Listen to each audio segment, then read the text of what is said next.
Right. ఇది మొత్తానికి ఒక అంశం ఏంటంటే ఆ ఫోటో ఏంటి వాళ్ళిద్దరు కలిసి ఉన్నటువంటి ఫోటో. ఇరు రాష్ట్రాల ముఖ్యమంత్రులు కలిసి ఉన్నటువంటి ఫోటో. మొత్తానికి చాలామంది ప్రజలు ఆశతో ఎదురు చూసినటువంటి దృశ్యం ఇది. గత కొద్ది నెలలుగా వీళ్ళిద్దరు ఎప్పుడు కలుస్తారు, ఎప్పుడు చూడాలి, ఎలా ఉంటుంది వాళ్ళిద్దరు హావభావాలు, ఎలా ఉంటుంది వాళ్ళిద్దరి యొక్క పలకరింపులు, ఎలా ఉంటుంది వాళ్ళిద్దరి యొక్క ఆప్యాయత అనేది చాలామంది ఆసక్తిగా ఎదురు చూసినటువంటి పరిస్థితి. అంటే వారు అక్కడ బయట దిగినప్పుడు అక్కడి నుంచి ముఖ్యమంత్రి గారి దగ్గర ఉండి తీసుకెళ్ళటం అంటే అవన్నీ చూసినప్పుడు ఏంటంటే వాళ్ళిద్దరు యొక్క బంధం ఇప్పటిది కాదు. దాదాపు 2004 నుంచి చంద్రబాబు నాయుడు గారి ఆధ్వర్యంలో రేవంత్ రెడ్డి గారు తెలుగుదేశం పార్టీలో క్రియాశీలకంగా పనిచేశారు, క్రియాశీలకంగా ఎదిగారు. మరి వాళ్ళిద్దరు బంధం అప్పటి నుంచి అలా పెరుగుతూ వచ్చింది.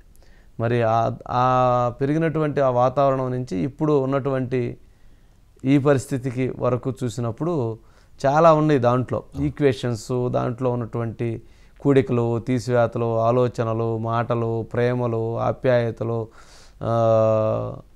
ఏమంటాము వాటిని అర్థం కాని కొన్ని సమస్యలు, అర్థమైన కొన్ని సమస్యలు, నిరుత్సాహాలు, నిస్పృహలు ఇట్లాంటివి చాలా ఉండుంటాయి వాళ్ళ మధ్య. అవన్నీ కొన్ని కనపడుతుంటాయి, కొన్ని కనపడవు.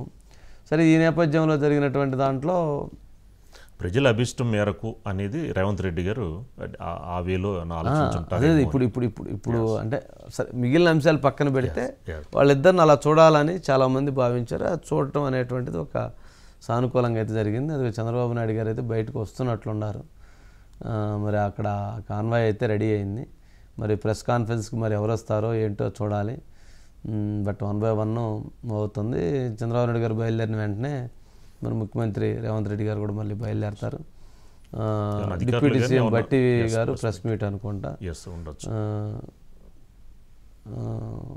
మరి ఇక నాది అంశాన్ని డిప్యూటీ సీఎం బట్టి కుమార్ ప్రెస్ మీట్ అంటే మరి ఇప్పుడు వారు జరిగినటువంటి అంశాలను వారు వ్యక్తం చేస్తారు అనుకుంటా. మరి ఏపీకి సంబంధించినటువంటి దానికి వాళ్ళు తర్వాత రేపు మాట్లాడచ్చు. నెక్స్ట్ రేపు మాట్లాడచ్చు. దాని మీద క్లారిటీగా రేపు వాళ్ళు ప్రజెంట్ చేయొచ్చు. ఈ రోజుకి ఉండకపోవచ్చు.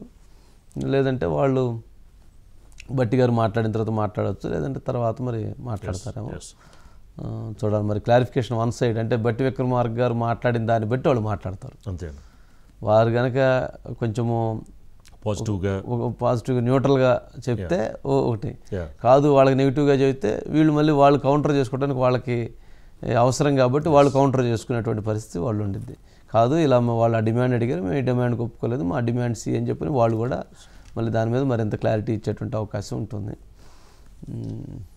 మీరు అన్నట్టు ఫస్ట్ స్టెప్ ఒకటి పడింది సార్, అదొకటి మెయిన్. మన అందరూ కూడా శుభపరిణామం, మనం వెల్కమ్ చెప్పాలి. అంటే 10 yearsలో లేనిది ఈ రోజున తొలి అడుగు అనేది మనం అది మెచ్చుకోవాలి. ఓకే, సుధాకర్ ఉన్నాడా?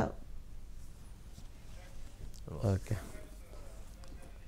ఓకే సురేష్ గారు వెహికల్స్ లోపల డిన్నర్ జరుగుతుంది. ఇందాక మన వాళ్ళు ఎవరో చెప్పినట్లున్నారు, డిన్నర్ లేదు, ఏం లేదు, మధ్యలో అర్ధాంతరంగా అయిపోయింది, ఏం లేదు, చక్కగా జరిగింది. 2 గంటల పాటు, 1:45 పాటు జరిగింది, అయిపోయింది. డిన్నర్కి అని ఆహ్వానించారు, డిన్నర్ చేస్తున్నారు. దానికి కమిటీలు వేయాలని నిర్ణయించుకున్నారు, కమిటీలు వేస్తారు. సొల్యూషన్ ఏంటనేది దానికి ఒక క్లారిటీ ఇస్తారు. బట్ కొన్ని డిమాండ్స్ పరిష్కారం కాలేదు కాబట్టే కదా వాళ్ళిద్దరు కూర్చోవటం. పరిష్కారం అయ్యింటూ వాళ్ళిద్దరు కూర్చోవాల్సిన అవసరం ఉంది. పరిష్కారం కాలేదు కాబట్టి, సమస్యాత్మకంగా ఉన్నాయి కాబట్టి, అవి జటిలంగా ఉన్నాయి కాబట్టి, ఆ జటిలమైనటువంటి సమస్యలను పరిష్కరించడమే కాబట్టి, అవసరం కాబట్టి వాళ్ళిద్దరు కూర్చున్నారు. వాళ్ళిద్దరు కూడా కొంచెం అది ఇబ్బందిగా ఉండిద్ది కదా, వాళ్ళందరికీ కానటువంటిది వీళ్ళిద్దరు చేయటం కూడా కొంచెం జటిలంగానే ఉండిద్ది. ఆ జటిలమైన సమస్యలు పరిష్కరించడానికి వీళ్ళకి కొంత చాలా ఉన్నాయంటండి. 10 yearsలో వీళ్ళు షేర్ చేసుకోకపోవడం వల్ల కేసీఆర్ గారిని పెద్ద ఉంటాయి కదా, వాటి చిక్కుముళ్ళు కొద్దిగా గట్టిగా పడడం వల్ల టైం పడుతుంది అని సామరస్యపూర్వకంగా ముందుకు వెళ్ళాలనేది ఆలోచన. ఓకే,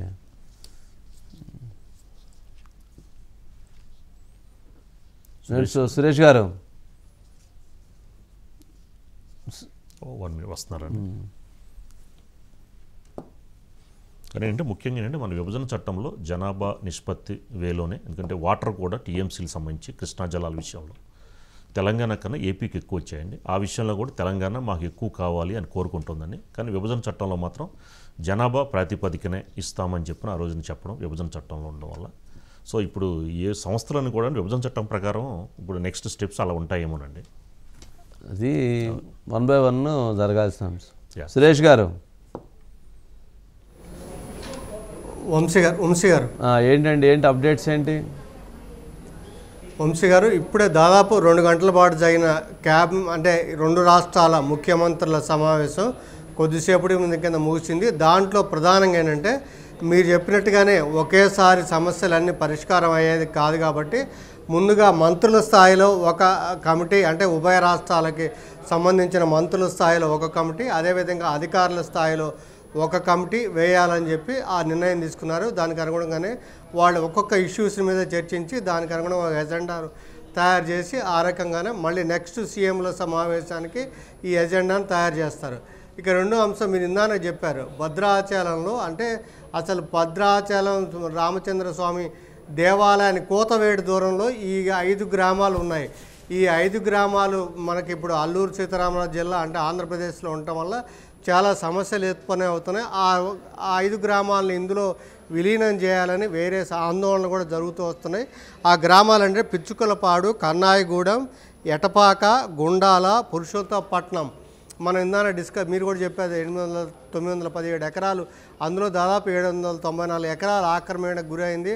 అక్కడ స్థానికంగా కొన్ని కన్స్ట్రక్షన్స్ కూడా చేశారు. అసలు దేవస్థానం వేరే రకంగా ఉపయోగించుకోవాలనుకున్నారు, కానీ ఎన్నిసార్లు కానీ ఆ ఆక్రమణ నుంచి తొలగించే పరిస్థితి లేకపోయిన నేపథ్యంలోనే అదొక ఆందోళన అంశం ఉంది. మొత్తం మీద ఇప్పుడు కేంద్ర హోంశాఖకి లెటర్ రాసి వాటిని వెనక్కి ఇవ్వడం అనేది, ఎందుకంటే హేతుబద్ధం కాబట్టి ఆ రకంగానే ఆ 5 గ్రామాలకు బ్యాక్ ఇవ్వడం అనేది దాని మీద ఒక చర్చ జరిగింది. ఆ రకంగానే అంగీకారం కుదిరింది.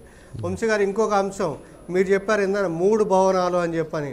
ఎందుకంటే ఇప్పుడు 10 ఏళ్ళు విభజనకి ఆల్రెడీ 10 ఏళ్ళు ముగిసిన నేపథ్యంలో లేక్యూ అతిథి గృహానికి ఆంధ్రప్రదేశ్కి కేటాయించారు. అది ఇప్పుడు ఆ హక్కును ఆంధ్రప్రదేశ్ కోల్పోయింది. అదేవిధంగా సిఐడి లగడికపోల్లో సిఐడి భవనం అది కూడా దాని మీద హక్కు కోల్పోయింది. అదేవిధంగా హెరిటేజ్ బిల్డింగ్లు కూడా. అందుకని ఇక్కడ ఆంధ్రప్రదేశ్కి ఇక్కడ నుంచి కార్యకలాపాలు కానీ ఇతరత్ర కొనసాగించడానికి మాకు ఇక్కడ ఒక భవనానికి దానికి సంబంధించిన ఉండాలి అనే దాని మీదనే ఆ చర్చ జరిగితే దానికి అనుగుణంగా తెలంగాణ కూడా ఒక రకంగా సానుకూలంగా స్పందించి, ఎందుకంటే 10 ఏళ్ళు పూర్తి కాకుండానే సెక్రటేరియట్ సచివాలయాన్ని మొత్తం భవనాలు ఆంధ్రప్రదేశ్ విభాగాలన్నీ కూడా అప్పుడు సీఎం గారు జగన్మోహన్ రెడ్డి గారు తెలంగాణకి ఇవ్వడం వల్ల ఆ రకంగా కొత్త సచివాలయం నిర్మించుకున్నారు. కాబట్టి అందుకు సంబంధించి స్థలం ఇవ్వడానికి ఇన్ ప్రిన్సిపుల్ అనేది అగ్రీడ్.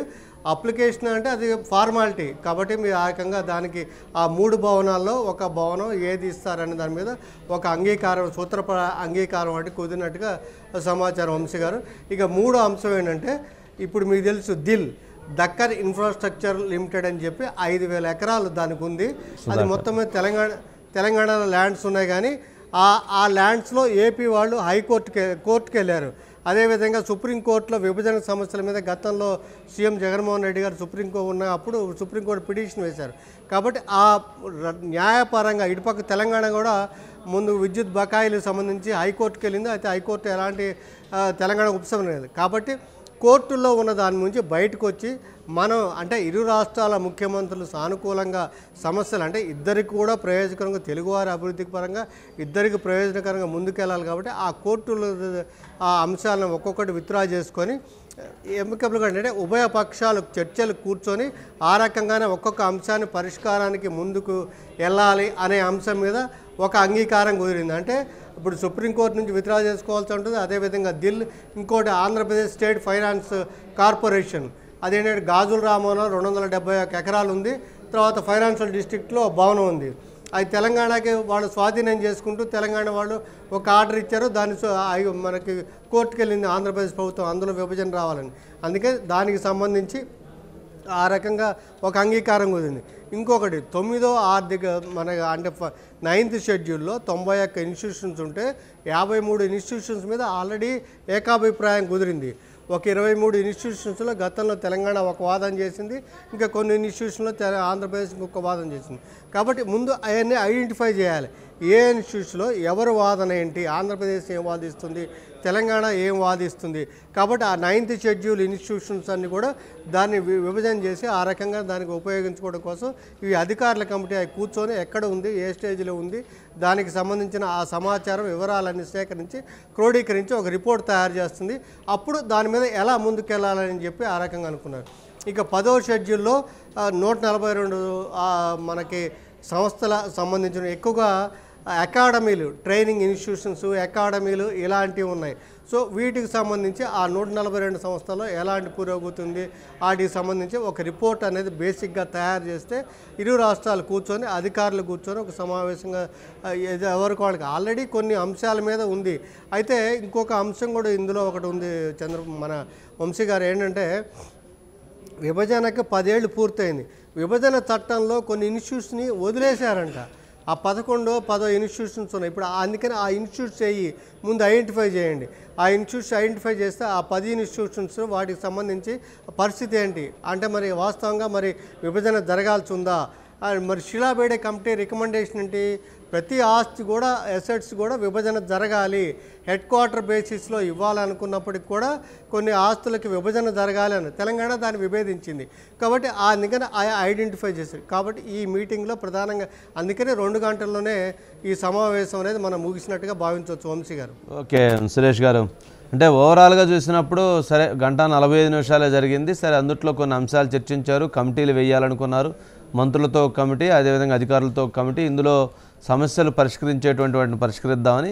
సరే ఆస్తుల పంపకాలకు సంబంధించిన అంశాలు విభేదాలు రాబట్టే కదా కూర్చోంది, సమస్యలకు సంబంధించి మాట్లాడుకోవాలనుకుంటుంది. సరే వీటి తర్వాత సరే మొత్తానికి ముఖ్యమంత్రి రేవంత్ రెడ్డి గారు డిన్నర్కి ఆహ్వానించడం, మంత్రులు మరి అందరూ కూడా డిన్నర్కి వెళ్ళారు. మరి డిన్నర్ చేసి ఇప్పుడు మరి చంద్రబాబు నాయుడు గారు బయలుదేరుతారు. తన నెక్స్ట్ మీటింగు ఆంధ్రప్రదేశ్లో నిర్వహించుకుందాము, అక్కడ రావాలని ఆహ్వానించడం, దానికి ఎవరైతే తెలంగాణ ప్రభుత్వం కూడా అంగీకరించడం, రేపు అంటే నెక్స్ట్ మీటింగ్ అంటే ఈసారి ఎప్పుడైతే మళ్ళీ చర్చలు జరుగుతాయో అప్పుడు వాళ్ళు అక్కడికి విజయవాడలో జరిగేటువంటి అవకాశం ఉంటుంది.